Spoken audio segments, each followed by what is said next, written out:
Hello everyone, friends, on the Below channel. Today I'll show you how to fix the error. At the moment we can't process your request in Rockstar. Yes, when we enter. Here's the first way. First, you'll have to try to set the correct date, the right date and time respectively, yes. If you suddenly have it installed not automatically on Windows, then you will need to go to Settings.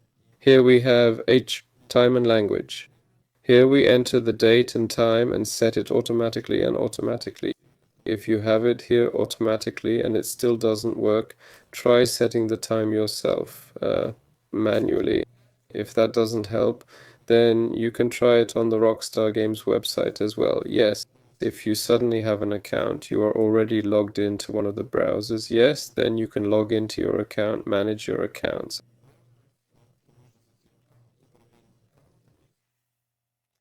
And accordingly, here we need to go to connections, yes, linked accounts, and link the account through which you are trying to log in, yes, or relink the service. That's it. Well, it is still loading for me.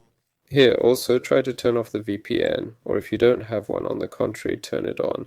I'll turn it off now, it will load up for me right away. That's it. Well, let's try to untie it. Yes, accordingly, if necessary. Here, or link the login method, for example. You can link Xbox and sign in with Xbox, thereby bypassing this error. That's all. Billo was with you. Bye, everyone.